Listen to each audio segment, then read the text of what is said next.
Hey, great day inside of Neyland Stadium. Awesome that anytime you get an opportunity to go in there, just there's only one way that we should compete when we walk into that stadium.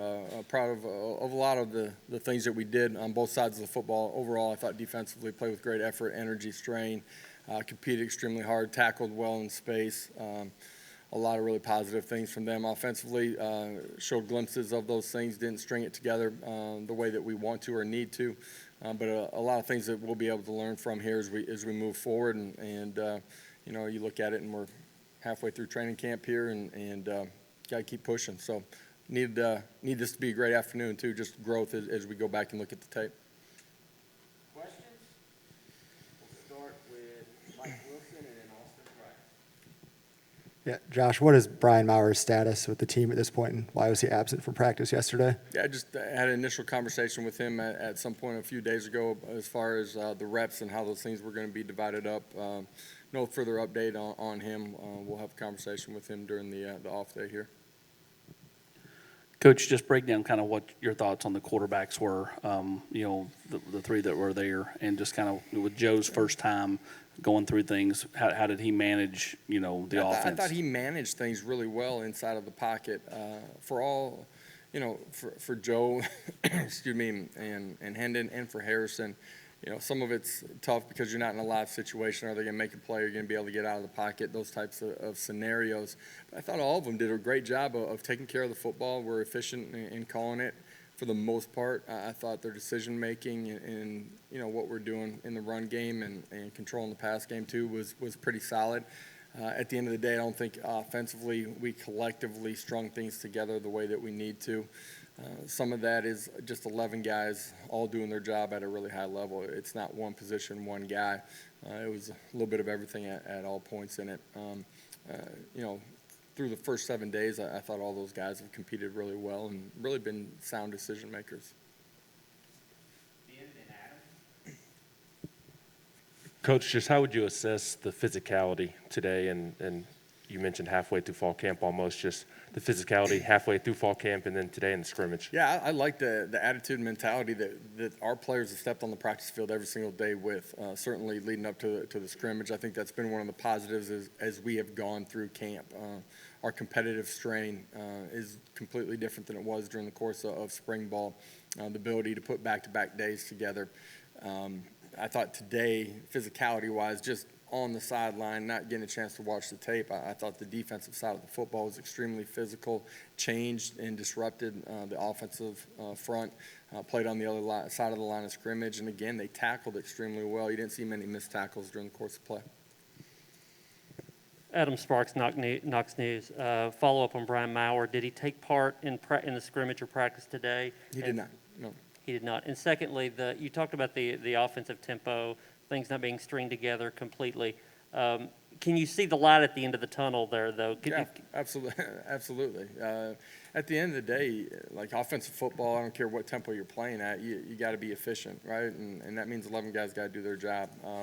You don't, you know, you're going to be on the wrong side of it. You know, whether it's a drop ball, whether it's a busted protection, create negative plays. You got to be able to string things together, and we've seen that throughout training camp. Today you didn't see it consistently at the level that we certainly want it to be, but absolutely feel like our guys are continuing to progress as we've gone through camp. There's some really good things out there from today, too. Jimmy and Brent. A couple of things, Josh. Did you go at the tempo offensively that you wanted to today? Yeah, I mean, absolutely. At times, right? At times we didn't play as efficiently in the mechanics of playing with tempo, but some of that's getting the first down too, and you know, early in the scrimmage there were a couple 3-and-outs, but collectively as a whole, the way that we operate on the offensive side of the ball, overall pleased with what we're doing. And for clarification, do you consider Brian Maurer still a part of the team? I had an initial conversation. I told you I'll give you guys an update here, you know, after the off day. Coach, over here, when you look at this as the head coach, you're talking about offense and defense. Are you more pleased? Special teams too. Well, I know, but let's talk about just the offense and defense part first. Are you more comfortable with the fact that your defense had a good day because this is your offense, it's been so good everywhere you've been. Is it more pleasing that your defense was improved today or had a good day, or do you look at it in any As a way? coach, like I don't that? think you're ever comfortable and completely satisfied where you're at in any phase of what you're doing. You're constantly trying to push and get better. Offensively, there's been days and portions of practice where you've strung things together and you feel really good about the efficiency and how you're operating, and 11 guys playing as one. Defensively, they've had those same moments during the course of it. I think as a coach, you get concerned when it's one side of the football that is consistently dominating practices or scrimmages.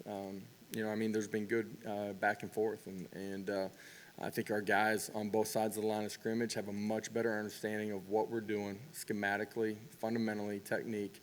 We've continued to progress. Their practice habits have been really good. I think that's what brings a sense of confidence to myself, but our coaching staff too. There's a process that you got to go through. Our kids are straining and competing through that. As a follow-up to that real quick, your defensive transfer, this is the first time Yeah. you've seen them in that kind of situation. Yeah, their first time in Neyland, certainly. What's your takeaway? I just think for all those guys, they've blended in immediately. And when I say that, you don't see them consistently out of gap, not being able to get a call and get lined up. You don't see issues with communication. They've blended right into what we're doing on all three levels. Really believe that all those guys are going to have an impact on what we're doing. Eric, then Trey. I know you haven't had a chance to check the tape yet, but talking about the defense, the aggression that was there. Yeah. Did you see anything from the star position, Theo Jackson, Danico Slaughter, anything about those guys that stood out I thought today? those guys, made some plays. I don't remember a bunch of contested balls down the field that those guys had to make a bunch of plays on. Just offhand. Obviously, we'll go back and watch and have a better understanding of that. But I think that position as a whole has been really solid. They've shown up in every practice that we've had, our scrimmage situations. I think they have a unique ability to play physical and be a factor in the run game as they become a fitter, but they have unique cover skills as well. Josh, can you update the status of K'Ron Calvert and how that works into your offensive line, how you guys are going to start rotating a little bit more? K'Ron did have surgery and will not be with us here for an extended period of time right now. I think, I've said it before, the strength of one position can't just be one guy. Certainly offensive line fits into that. Next guy's got to step up and take advantage of his opportunity and at the end of the day, compete and prove that he can play at a championship level. Patrick, then Austin. Coach, a couple things. First, kind of following up on the quarterbacks, did you guys rotate them through each of your three groups as They you did did, this yeah. week? They just kind of cycled through. It was a guy maybe had a 3 and out. He might have gotten an extra drive just to keep the play count relatively close. Okay, and kind of following up, what is maybe something you've learned about this team through these first, or even today, that maybe you didn't know going into camp? I think I just look back to where we started, right? Just our sense of team, sense of competing for the guy, that's sitting next to me in the team room, that stands to the left or right in the locker room. I think there's a sense of becoming a team and it being bigger than just me. And ultimately, if you're going to have a football team that plays the right way, it's got to be about the guys around you, not about yourself. For all the talk about you wanting to throw it around, you've always been pretty balanced. Yeah. With the running backs, what did you think of those guys today? And then you talked about, on the offensive side, you all kind of flashed at times. Were there any particular players that flashed more than others? Yeah, for sure. Over the history of my tenure as a coordinator, or the last couple of years as a head coach, our skill guys have gotten a ton of recognition for what we've done through the air. But for us, it all starts with what we do in the run game and operating extremely efficiently and being physical at the point of attack.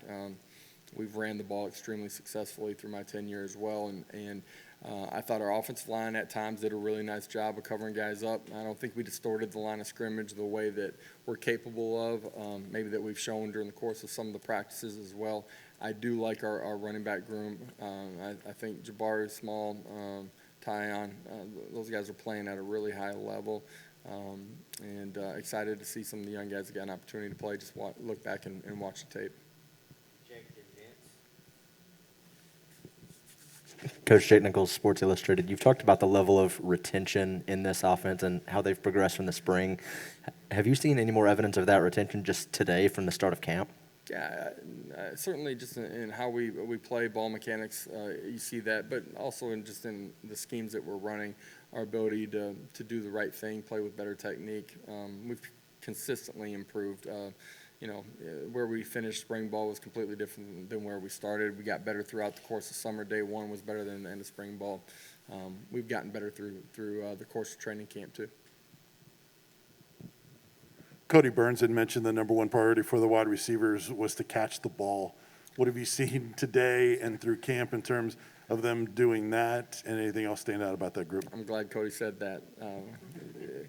You can do everything else right. It doesn't matter if you don't catch it when it comes to you. Our guys have made competitive plays throughout the course of training camp. Cedric Tillman's a guy that has made a bunch of competitive plays. Javonte's starting to get more comfortable in what we're doing, being a new guy. Those 15 practices that he missed in spring, he's just getting his feet in the ground and completely understanding what we're doing. His, history of having played in this league, I think helps him with just the competitive nature of it, lining up, getting off man press and those types of things. We've seen it consistently throughout the course of training camp. I think there's some young guys that got to continue to push, climb, and make some more of those competitive plays. But that's a huge part of playing that position and needs to be a huge part of our success is being able to come down with that 50-50 ball. Josh, could you say what percentage of offense you've installed so far, and the same for defense, what percentages have been installed so far? We got a huge portion of it on both sides of the line of scrimmage, offense and defensively. I think as you go through the course of the season, you're going to continue to grow and evolve and find ways to attack people on the other side of the line of scrimmage as you game plan. There's no set playbook. This is all we do and only what we do. You got to continue to evolve as the game changes, as your opponent changes, and you find out more about your personnel. I'm sure on offense you're giving everybody reps, but any problems that you saw today on the offense, how much do you foresee those being cleaned up once it's just ones and twos playing and you have your game day rotation? I feel good about where we're going in the direction on the offense side of the ball. We got enough playmakers and guys are competitive and have a great understanding of what we're doing. It's a growth process, but we'll get where we want to get to. Last two questions, Brent and Ben.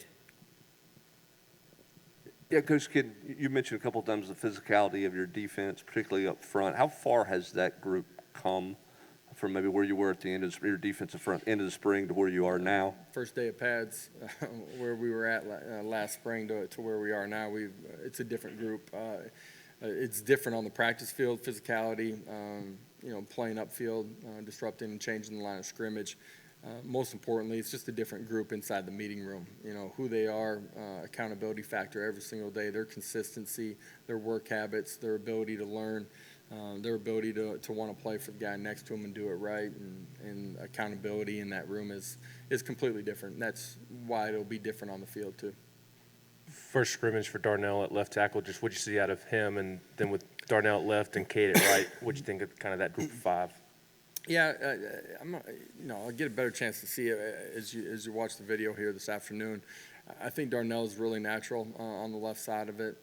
For him, he's athletic, got the ability to bend, has a chance to be an elite pass protector as well. And so overall, you feel good about where those two guys are at on your edges. Thank you.